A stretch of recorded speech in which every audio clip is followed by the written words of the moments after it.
Are you coming to the tree where they strung up a man, they say murder three? Strange things that happen here, how stranger would it be if we met at midnight in the hanging tree? Welcome to Strange Things, broadcasting from the Arkanasa Radio Studios in Laredo, Texas.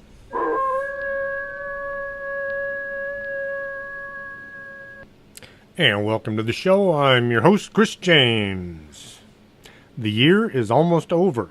If you haven't done those New Year's resolutions from last year yet, well, you got a couple of days yet to make them happen.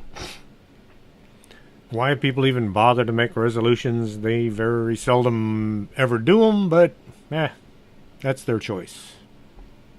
Tonight, we're going to be talking about Dr. Martin Luther King Jr. Martin was born January 15th, 1929, in Atlanta, Georgia. King's legal name at birth had been Michael King. His father was also originally named Michael King. The story goes the wrong name was written on the birth certificate. The doctor had put the dad's name down in the child's space. Well, after a few years, Martin King decided to change both his and his son's name to Martin, like the famous priest who started the religious separation back in 1517. Both of Martin's parents, Reverend Martin Luther King Sr. and Alberta Williams King, were very active in the Baptist Church. Martin Sr. was angered any time he was treated as anything other than a man. Anyone referring to him as a boy, or that told him the shop was only for white people, would receive his anger. Reverend King would try to change the situation if he could, or simply not do business with that establishment. He was angered by any form of discrimination. At that time, there were white-only stores and schools and black-only stores and schools. Martin King Sr. was the local leader in the Republican Party. Just about every black person in the United States voted Republican because the main driving force behind discrimination seemed to be coming from Democratic politicians in the South.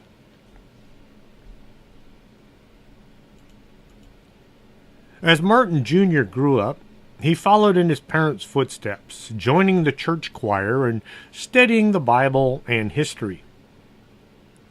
King attended the Booker T. Washington High School. Booker Taliaferro Washington lived from 1856 until 1915. He was an American educator, author, orator, and advisor to presidents of the United States. Between 1890 and 1915, Washington was the dominant leader in the black community. While in school, Martin Jr. became known for his public speaking ability and was part of the school's debate team. When King was 13 years old, 1942, he became the youngest assistant manager of the newspaper delivery station for the Atlanta Journal. Being allowed to come to his own conclusions, Martin Jr. thought the idea of Jesus being killed and then coming back to life was just a little too much to believe. This caused some problems since the Bible was the Word of God. King began to wonder if all men were created equal and in God's image, then why were black people being treated different from white folks? When King Jr. was 15, he heard that the Morehouse College was accepting any applicants who could pass their entrance exam. The college was hurting for students with so many men off fighting World War II. So King Jr. took the entrance exam, and he passed. He was then enrolled in college before even finishing high school. In 1947, during his last year at Morehouse, the 18-year-old King decided to enter the ministry. He thought the church was the best way he could serve humanity. King Jr. made peace with the Baptist Church and reignited his Bible studies. He was going to use the church as a platform to preach for civil rights. In 1948, King Jr. graduated at 19 from the Morehouse College with a B.A. in sociology. He then enrolled in the Crozer Theological Seminary in Chester, Pennsylvania, where he then graduated with a bachelor's degree in divinity in 1951. The King's father supported his son's decision to continue his education and made arrangements for King to work with J. Pius Barber, a family friend who was the pastor at the Calvary Baptist Church in Chester, Pennsylvania. The King became known as one of the Sons of Calvary, an honor he shared with William Augustus Jones Jr. and Samuel D. Proctor, both black civil rights leaders. King Jr. began his doctoral studies in systematic theology at Boston University. While pursuing doctoral studies, King worked as an assistant minister at Boston's historic 12th Baptist Church with Reverend William Hunter Hester.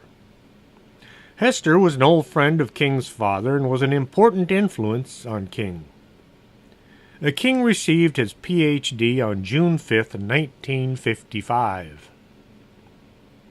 In March 1955, Claudette Colvin, a 15-year-old black schoolgirl in Montgomery, Alabama, refused to give up her bus seat to a white man in violation of the Jim Crow laws. She was arrested and forcibly removed because she was the wrong color. Jim Crow laws were state and local laws that enforced racial segregation in the southern United States. These laws were enacted in the late 19th and early 20th centuries by white Democrat-dominated state legislatures after the Reconstruction following the Civil War. The laws were enforced until 1965. Jim Crow laws mandated racial segregation in public facilities in the states of the former Confederate States of America, and they were upheld in the 1896 U.S. Supreme Court's separate but equal legal doctrine for facilities for African Americans, established with the court's decision in the case of Plessy v. Ferguson. The legal principle of separate but equal racial segregation was extended to public facilities and transportation, including the coaches of interstate trains and buses.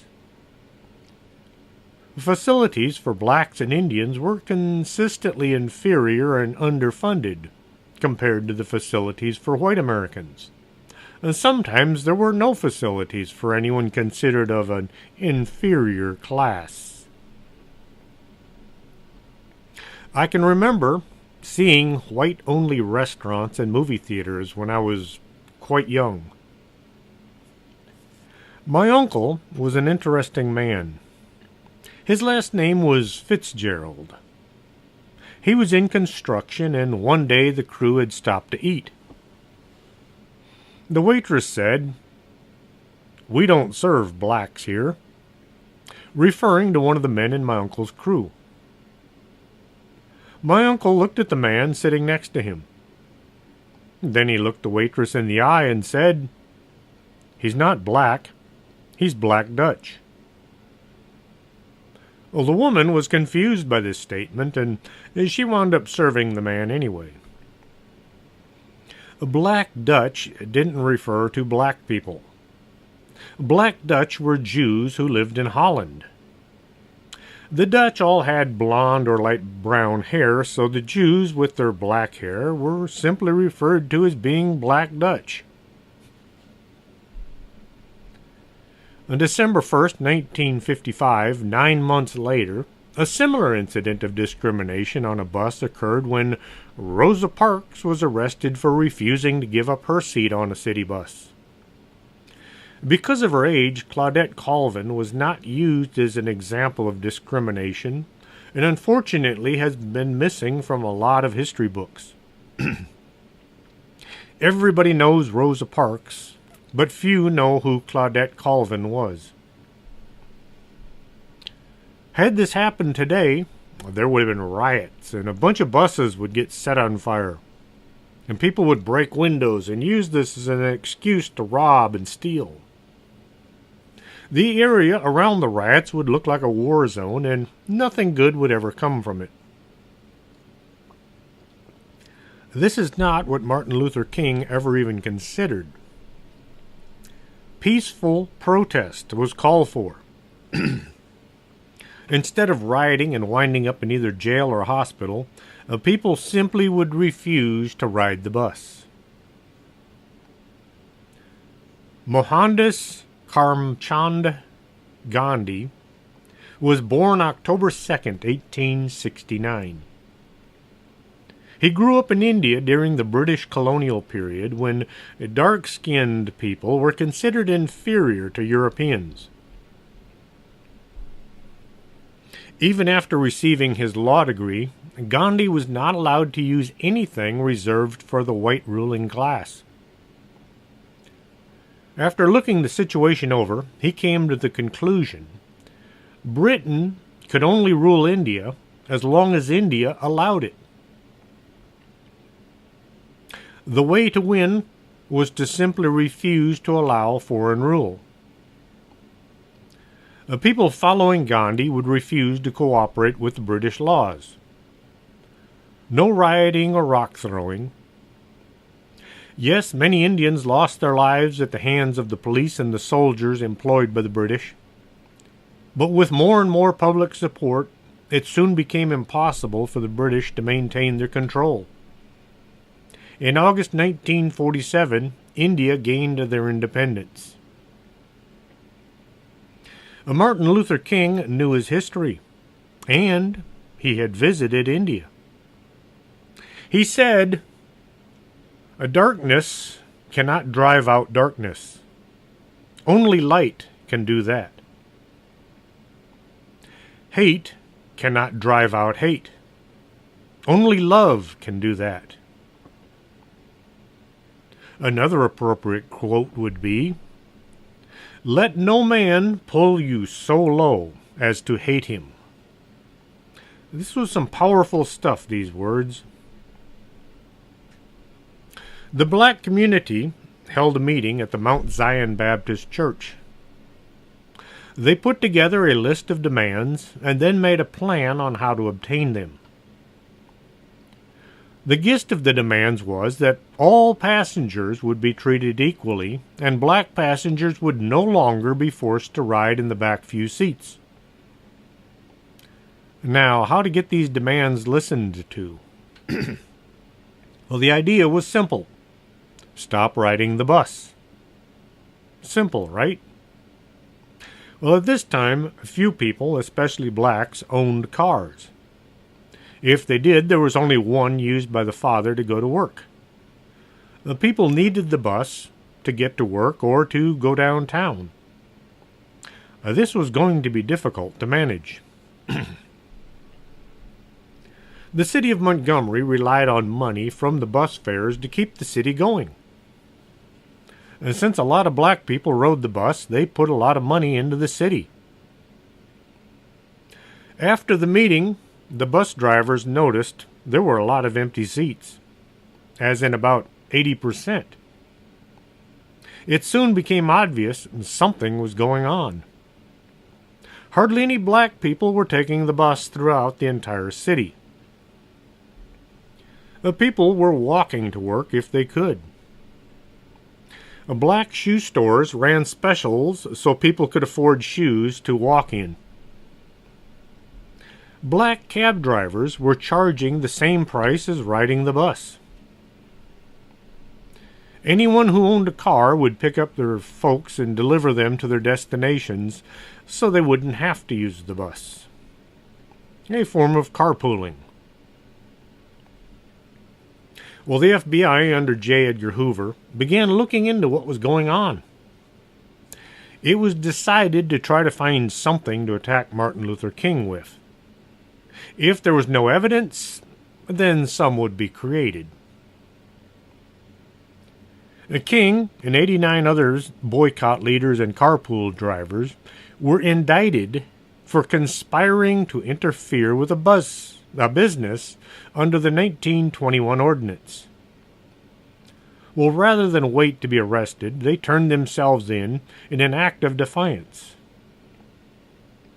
The King was ordered to pay a $500 fine or serve 386 days in jail.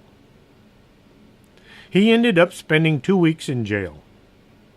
The move backfired by bringing national attention to the protest. The King commented on the arrest by saying, "I was proud of my crime. It was the crime of joining my people in a non-violent protest against injustice." The bus boycott that was originally expected to last a few days went on for 381 days. The city of Montgomery finally conceded and the buses were integrated. This was by no means the end of trouble on buses, but it was one step on a long road. The Klan killed a man and bombed several churches. The King's home was firebombed and he was shot at several times. In 1960, John Kennedy was running for president against Vice President Richard Nixon. Nixon was considered to have a very good chance of winning since he had served as vice president under President Eisenhower. October 19th, 1960, Dr. Martin Luther King Jr. and 51 others were arrested in Atlanta for refusing to leave their seats at a department store lunch counter. Dr. King was not the leader of the protest, but he was the most high-profile member of the group. He was held on charges that his arrest had violated a term of state probation imposed earlier that year. He was sentenced to 6 months at hard labor. Hard labor is nothing you will find in any U.S. prison today. Hard labor might involve turning big rocks into small rocks using a sledgehammer all day, every day. This would be bad enough if you were already a laborer, but Dr. King was a minister. He was going to have a very hard time of this. His wife, Coretta King, knew that this was an injustice and this might lead to her husband's death. If a prisoner was unable to work, they would receive a harsh punishment.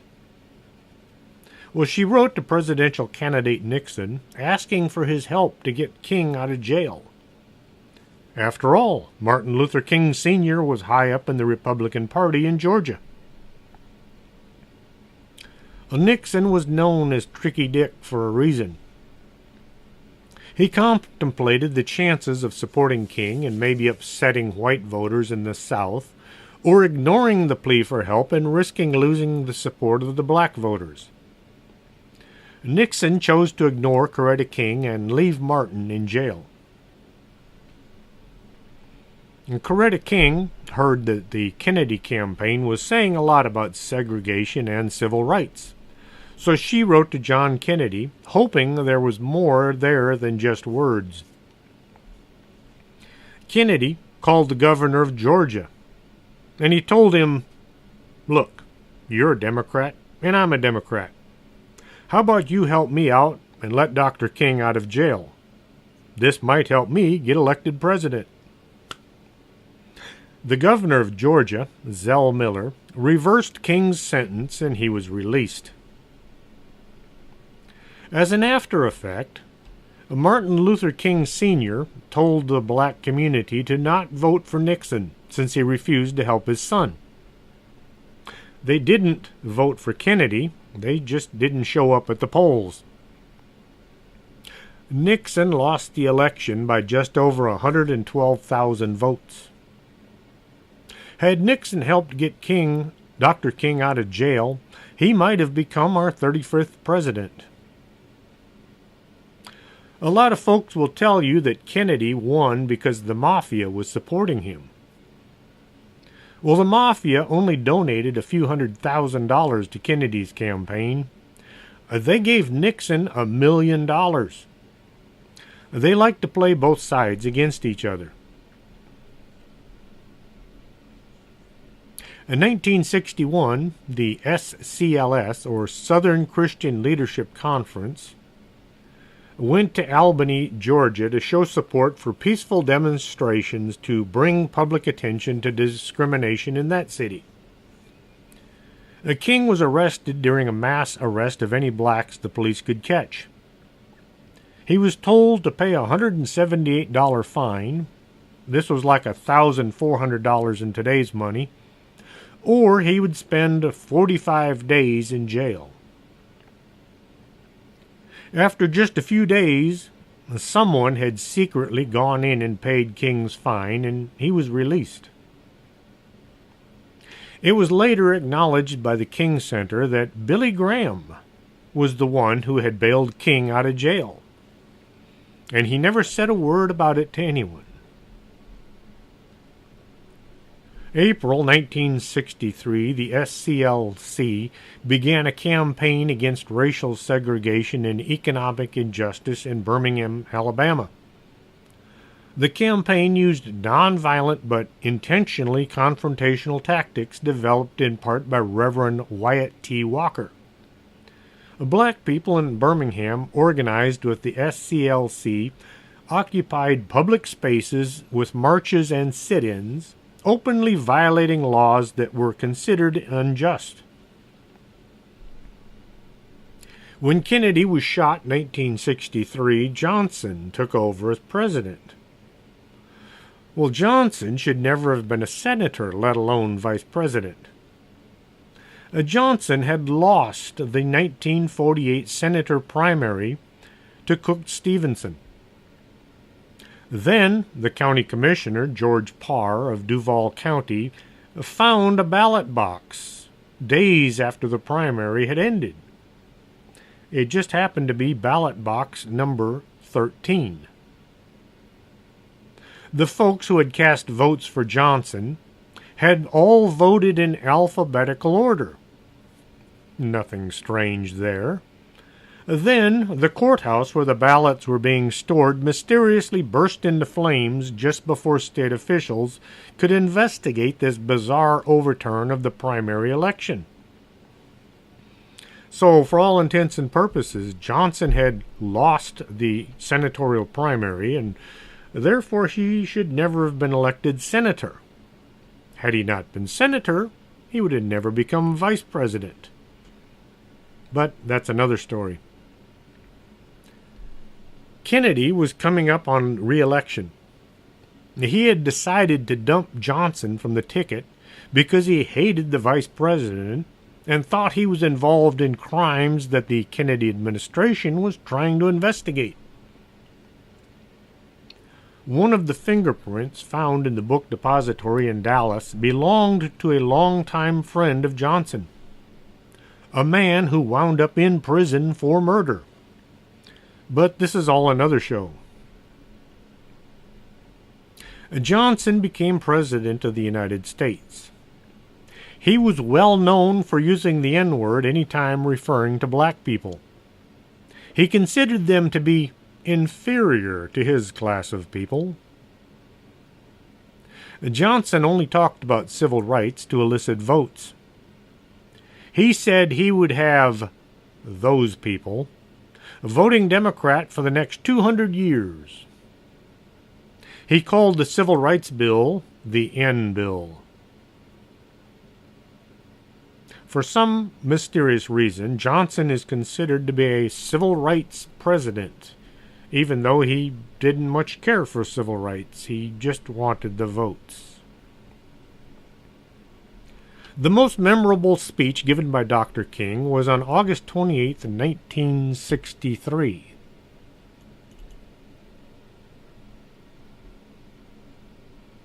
I have a dream that my four little children will one day live in a nation where they will not be judged by the color of their skin, but by the content of their character. I have a dream today.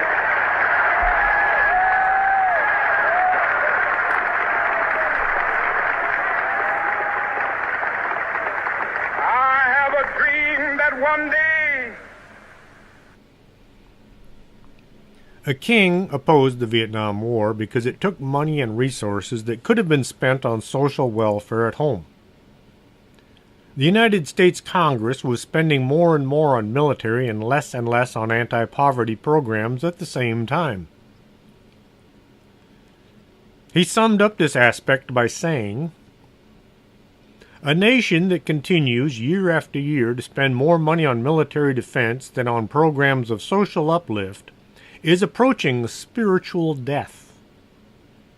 He stated that North Vietnam did not begin to send in any large numbers of supplies or men until American forces had arrived in the tens of thousands. The military, as well as the military-industrial complex, began to worry that with so many black citizens listening to King, the kids being sent to fight in Vietnam might decide not to go. James Earl Ray was born to a poor family on March 10, 1928, in Alton, Illinois. 1935, Ray's father, known by the nickname of Speedy, cashed a bad check in Alton, Illinois, and then moved to Ewing, Missouri. The family had to change their name to Rayness to avoid law enforcement. Ray left school at the age of 15 and later joined the U.S. Army. He served in Germany, struggling to adapt to military life. After a short time, Ray got in trouble for drinking and got kicked out with a general discharge. Ray was convicted of burglary in California in 1949. In 1952, he served 2 years for armed robbery of a taxi driver in Illinois. In 1955, Ray was convicted of mail fraud after stealing money orders in Hannibal, Missouri, and using the money to take a trip to Florida. He served 4 years in Leavenworth. My brother was in Leavenworth. He was there for about 2 years. He was in charge of building maintenance and construction. He retired after 20 years with the Bureau of Prisons. Yuck, what a job. He tried to get me a position with the Bureau of Prisons on several occasions, and I always managed to avoid that because that's not my idea of a place to work. In 1959, Ray was arrested for armed robbery, trying to steal $120 from a St. Louis Kroger store. Ray was sentenced to 20 years in prison for being a repeat offender. Well, in 1967, Ray managed to escape from the Missouri State Penitentiary by hiding in a truck transporting bread from the prison bakery, just like in a cheap prison movie. Ray stayed on the move throughout the United States and Canada, going from St. Louis to Chicago, Toronto, Montreal, and even Birmingham, Alabama. He bought a 1966 Ford Mustang, and he managed to get an Alabama driver's license. How he got the money is anyone's guess. Later, he drove to Mexico, stopping off in Acapulco, before settling down in Puerto Vallarta on October 19, 1967.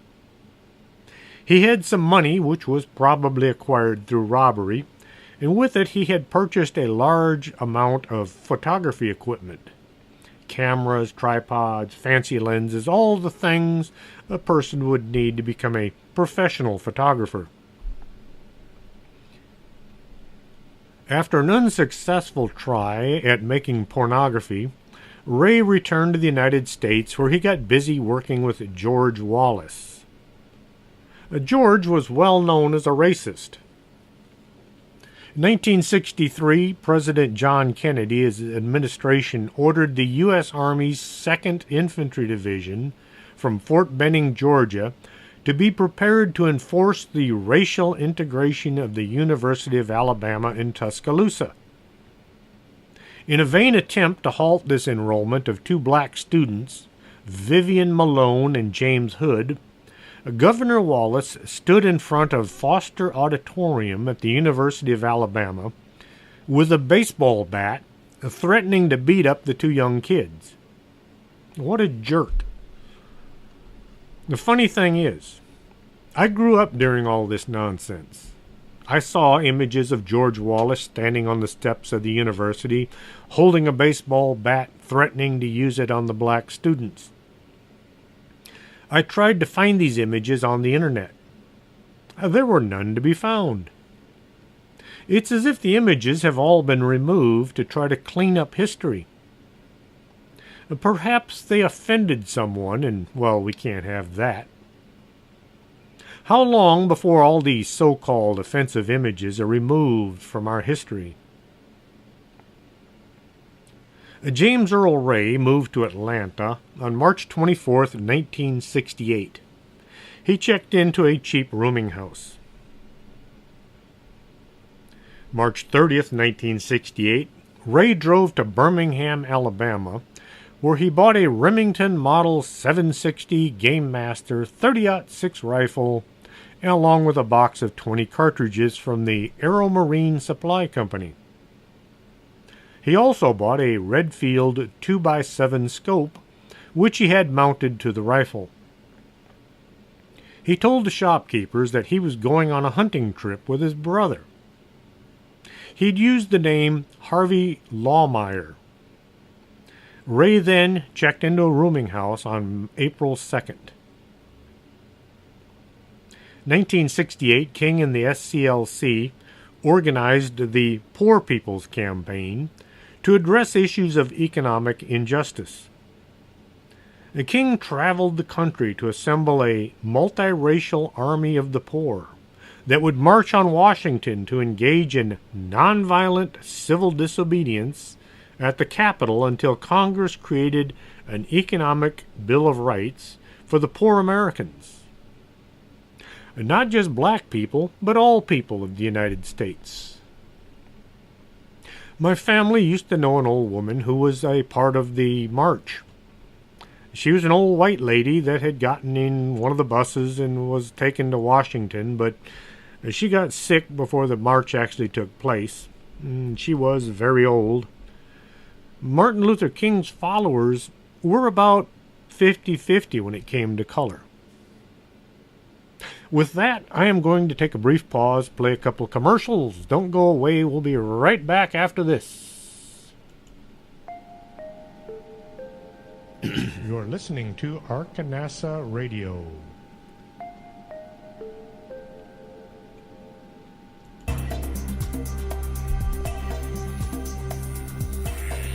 Did you hear a bump in the night and you think it just might be a ghost?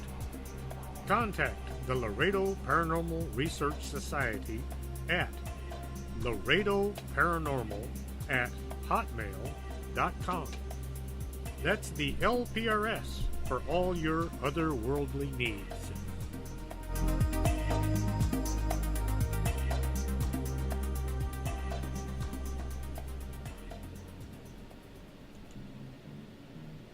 If your vision isn't what it used to be, and you're not sure you're seeing Bigfoot or just your neighbor mowing his lawn, stop on by Del Norte Optical, 107 Calle del Norte, just across the street from the Embassy Suites. You should be able to see what you're looking at.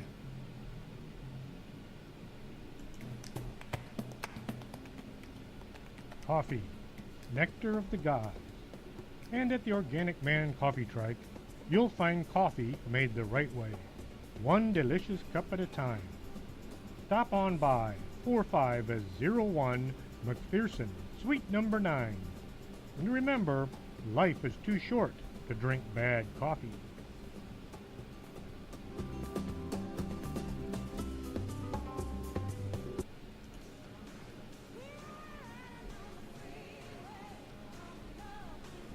Do you have skin?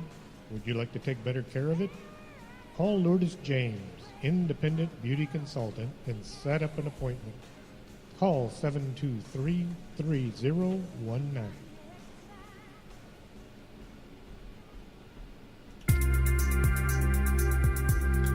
This is Arkanasa Radio you've been listening to.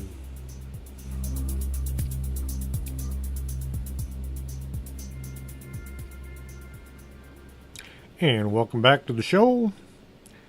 Dr. King arrived in Memphis, Tennessee to support the garbage men who were on strike for better wages. King originally checked into a hotel in another location, but then he moved to the Lorraine. He checked in on April 3rd. April 4th, 1968, at 6:01 p.m., Dr. King was standing on the balcony talking about his upcoming speech when he was hit by a bullet fired from across the street. Police found the blanket-wrapped rifle leaning against the wall of the building, but they had no idea who the rifle belonged to. Charles Stevens was arrested for being drunk and disorderly. When he sobered up enough, he signed a statement. He identified James Earl Ray as the man fleeing the boarding house minutes after King had been shot. The woman with him, Grace Walden, refused to sign a similar statement. She was sent away and locked up in a mental hospital. She had no history of mental illness, but was locked up anyway. The resident psychiatrist examined Grace, and then he tried to get her released, but his request was denied by the courts. Dr. King managed to live just long enough to reach the hospital, but he died during surgery. Then things got weird. When the authorities were investigating the scene of the crime, there was a tree between the balcony and the rooming house. For no conceivable reason, the tree was cut down, so it didn't block the view between the two buildings. It was blocking the view for the sniper, but it was removed after the fact. The rifle that was found sitting wrapped in a blanket leaned against the wall. This was the sloppiest attempt at disposing of a weapon that was covered in fingerprints and could easily be connected to the shooter. A ballistics check of the rifle didn't match the bullet removed from Dr. King. This tidbit was never made public because those in charge felt it really wasn't relevant. They said it was inconclusive. Ray was supposed to have somehow wore the rifling down in the barrel enough that ballistics couldn't be matched. A brand new rifle? This was odd behavior if he was going to leave the rifle behind anyway. That and this would have made the rifle less accurate. The window where the shot was supposed to have come from was the bathroom of the boarding house. The shooter would have had to have stood in the bathtub and balanced the rifle while standing at an unnatural angle. A sniper could have made this shot with little trouble, but Ray was not even an expert marksman. He had less time behind a scope than I have. At no time in Ray's history did he ever take time to practice his marksmanship. Just outside the bathroom window were some trees that would have made the shot very difficult. These were the trees that the next day were cut down by the city. The bullet introduced as evidence is fragmented. It looks as if it had hit something hard, like bone or something. Oddly enough, one of the detectives, Barry Linville, who was at the autopsy, said the bullet removed from Dr. King was intact and in good enough shape to conduct ballistics examination. So how did the bullet removed from Dr. King go from being intact and in good shape to a fragmented mess? This was just the opposite of the magic bullet found on the gurney at Parkland Hospital that was supposed to have killed Kennedy. Detective Linville sent the intact bullet to the FBI crime lab for examination. It later came back in pieces. To me, it seems as if since the bullet didn't match the rifle, then the bullet had to be changed to explain it away. If you listen to the John F. Kennedy Show from July 9th, 2016, the Dallas police recovered 2 expended shells from the 6th floor of the schoolbook depository. Then they discovered they had to come up with a 3rd shell case due to the number of bullets accounted for. Well, the 3rd case was found in somebody's pocket. For those of you that don't know, every rifle or pistol has what's known as rifling, grooves running down the barrel that give the projectile spin so that it's stable while in flight. This gives the round accuracy. As the bullet travels down the barrel, it will receive an imprint of these grooves. Every single barrel is slightly different, like fingerprints. No two will be the same. This is how ballistics are retrieved.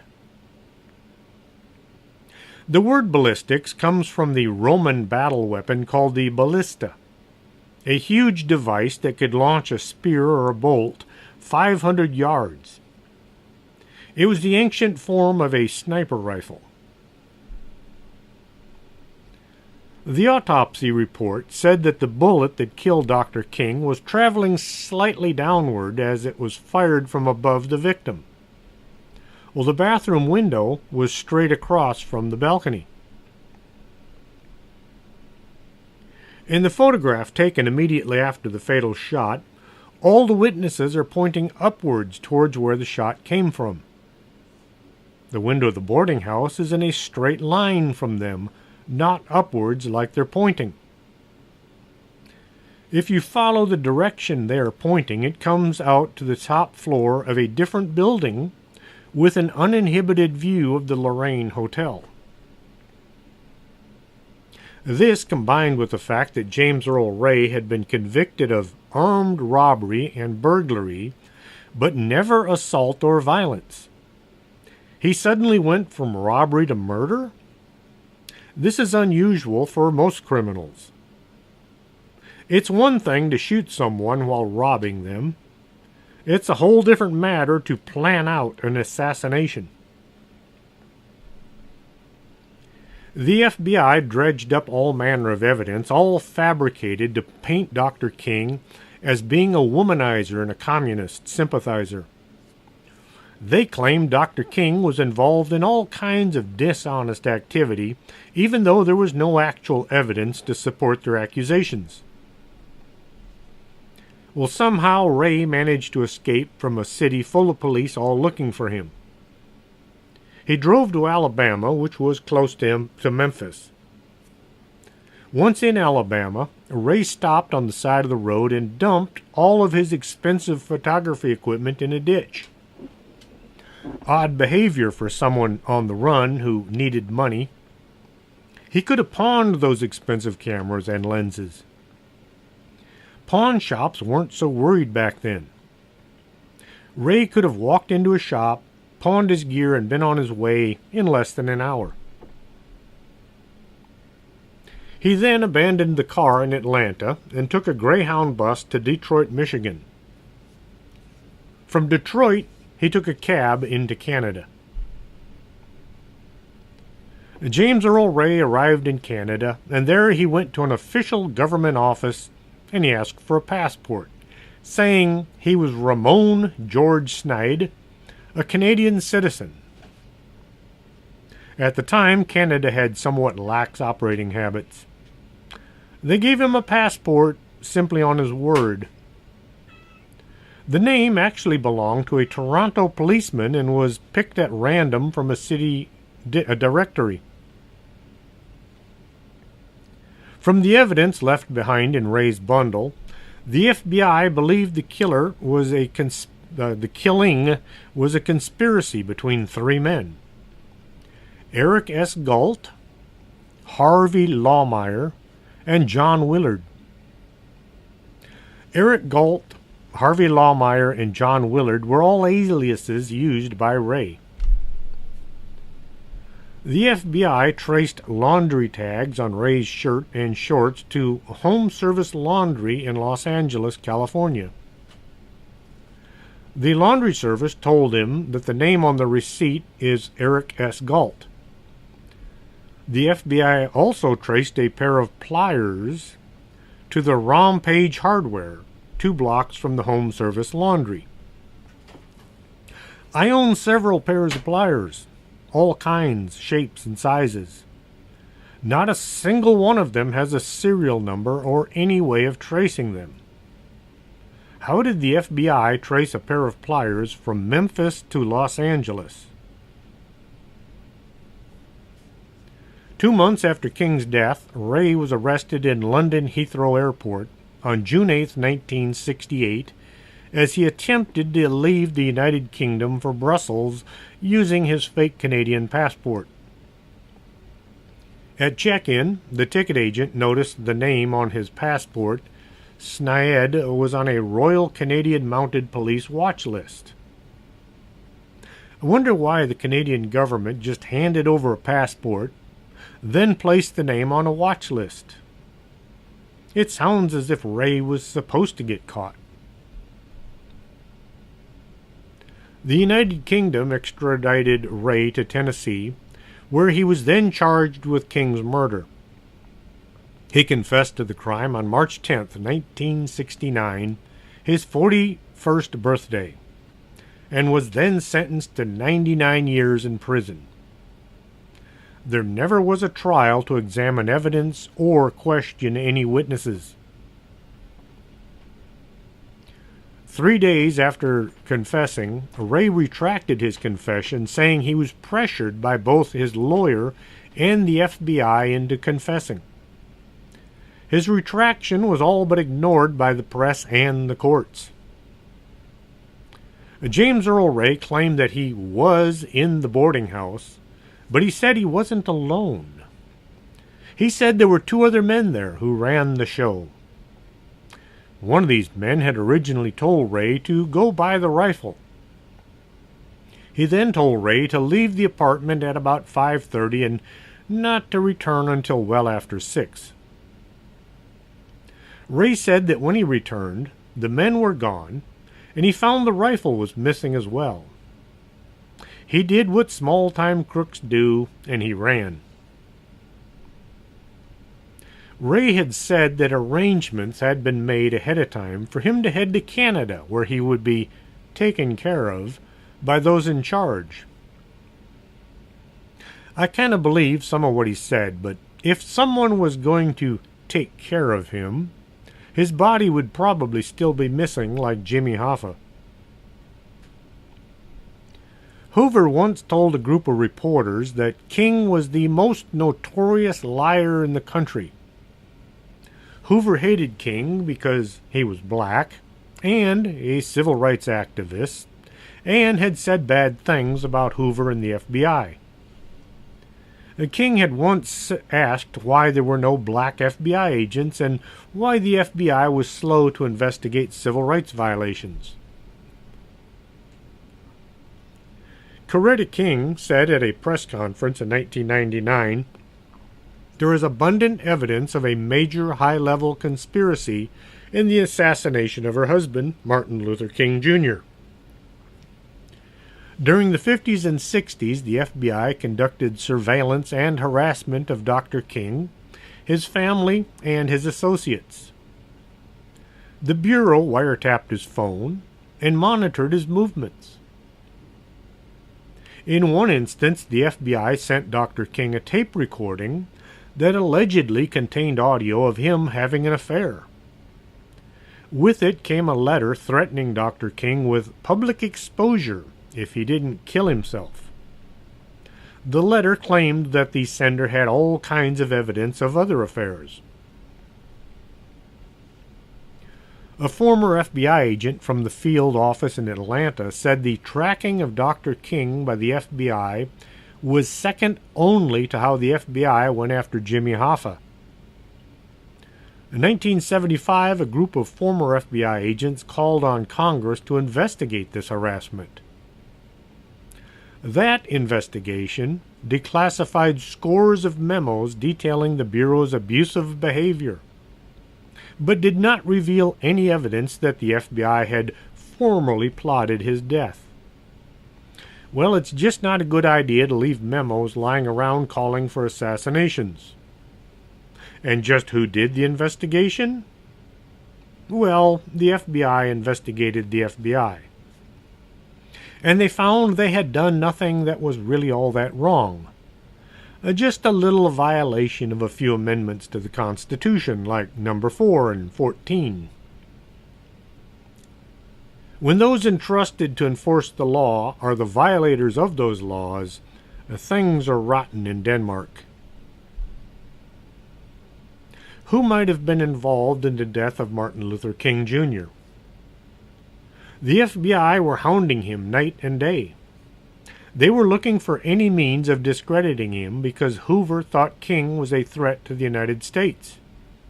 You know, all that talk about civil rights and equality could bring down the nation. Or at least the politicians who were making a lot of money by keeping poor and minorities at the bottom of everything. J. Edgar Hoover was the head of the FBI, and he was an odd character. He loved to gamble, but he hated to lose. There are many stories that the FBI would let Hoover know. Did I say FBI? There are many stories that the Mafia would let Hoover know which horses were going to win, and Hoover would place secure bets knowing he was going to win. Hoover hated anyone to know he was 5'10". There was a wooden platform behind his desk, and any time people were in his office, Hoover would stand on this platform to give him a few extra inches. Hoover had agents out spying on politicians who looked as if they might climb the ladder to become president or some other high office. All the nasty details found were secreted away in private files that could be used to control anyone in power.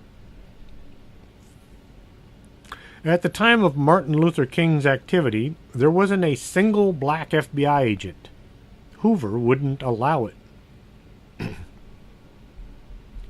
In 1967, a year before King's murder, the FBI began hearing stories coming from the federal prisons. The stories were that prisoners who were about to be released were being contacted and offered around $100,000 to kill Martin Luther King. This was coming from federal prisoners located around the South. The money was being offered by either members of the Dixie Mafia, who wanted Dr. King dead, or the White Knights of the Ku Klux Klan. The Dixie Mafia had little connection to the Mafia well known in the North. The Dixie Mafia had no family-type hierarchy and pretty much did what they wanted. They were responsible for murdering the wife of Tennessee Sheriff Buford Pusser, the man the movie Walking Tall was based on. The FBI chose to ignore these reports even though there were many. Instead of actually putting forth effort, they just wrote the whole thing off as prison legend. Prisoners tell stories all the time about how somebody high up in the crime world is going to give them a job once they're back outside the wall. December 8, 1999, there was an unofficial trial held in Memphis. Since the government refused to do it, the King Foundation held a trial on their own. They had a real judge and real lawyers. The jury was made up from people who would have been on an actual jury had the government ever called for one. Lloyd Jowers was the owner of Jim's Grill, a restaurant near the Lorraine Motel in Memphis, Tennessee. Jowers had said back in 1968 that he knew who had killed Martin Luther King and that James Earl Ray was just a scapegoat.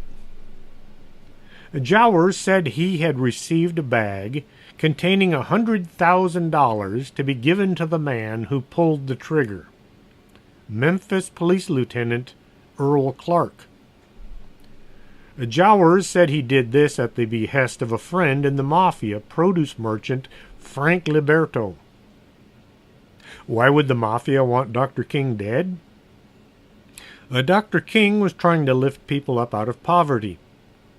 Should this have worked, it would have decreased the number of clients who purchased their vice from the Dixie Mafia. Oh, there would still be those who wanted to gamble and use drugs, but it would have still affected the bottom line. Any attack on the criminal income was considered reason enough to kill. According to the Memphis jury's verdict on December 8, 1999, in the wrongful death lawsuit of the King family versus Lloyd Jowers and other unknown co-conspirators, Dr. Martin Luther King Jr. was assassinated by a conspiracy that included agencies of our government.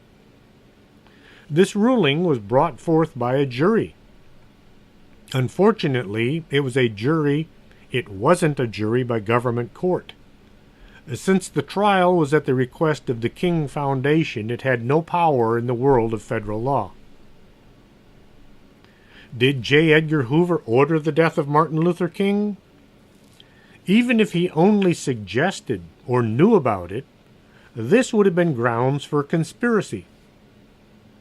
A conspiracy is a secret plan by a group to do something unlawful or harmful. Under the law, only one participant needs to act for all the conspiracists to be equally guilty. The folks who think anything outside the normal thoughts are just conspiracy theorists. A conspiracy theory is a theory that explains an event or set of circumstances as the result of a secret plot by usually powerful conspirators. This has been relegated to the world of fiction and fantasy. The death of John F. Kennedy, Bobby Kennedy, and Martin Luther King, just to name a few, have been investigated and cases closed. Anyone saying there's more here than we're being told is written off as wearing a tinfoil hat and looking for Bigfoot. Most folks don't want to believe there are people out there, very powerful people, who can order the deaths of others simply because they might make changes on our behalf. On face value, saying James Earl Ray killed Martin Luther King because Ray was a racist sounds really good. But if you look long enough and deep enough, there are some cracks in the case. Why would a small-time crook turn to being a murderer? James Earl Ray had escaped from prison. He ran around the country, entering and leaving as if no one was looking for him. Now, how was this possible? I know it was a different world back then. You could board an airplane carrying a pistol and nobody looked twice at you. You could buy a rifle or a pistol at just about any department store and walk down the street without anyone panicking. Dr. King had scared a lot of people in high places by trying to lift folks up from the bottom of society. Some of those who enjoyed living at the top knew they can only maintain their position as long as those at the bottom continued doing all the work and reaping none of the benefits, and they stayed in their place. The easiest way to control people is to keep them in small groups. Blacks against whites, conservatives against liberals. Keep the hate going and people will follow anyone who says they're going to fix things. They'll fix things as long as everyone does as they're told and keep sending their money in. Who killed Dr. Martin Luther King? I doubt it was James Earl Ray. He wasn't a sniper. He didn't have the training. His motivation was sketchy at best. The family of Dr. King who met with Ray in prison don't think he did it. So if the murderer of Dr. King wasn't Ray, then who could it have been? Compare the King assassination and that of John F. Kennedy. Both were working to lift people up and build a better world for everyone. Both were loved by the people, but hated by certain folks in Washington. Both were shot by a sniper from a ways off, so nobody could say they actually saw the murderer do the crime. There was too much evidence that wound up either changing or disappearing. Lee Harvey Oswald and James Earl Ray both claimed they were either the patsy or the scapegoat for others. We may never know the truth because those in power know that a lot of people out there don't really want to know the truth. It's too scary to look behind the curtain. Those of us that do try to find the truth are called conspiracy theorists and painted as being crazy or misguided. I hope you enjoyed tonight's show. If nothing else, I hope it got you to thinking what really happened that day, April 4th, 1968. Was Dr. Martin Luther King killed by a lone, crazed white supremacist? Or was he taken out by possibly our own government or those working for the government? You can contact me at arkanasa.com if there's something you'd like to hear about on the show. The archives are at strangethings.podomatic.com, or you can find just about all of the shows on YouTube now. Till next Saturday, this is Chris James. Hope you've enjoyed the evening. Are you coming to the tree where they strung up a man, the same murder three? Strange things that happen here, how stranger would it be if we met at midnight in the hanging tree?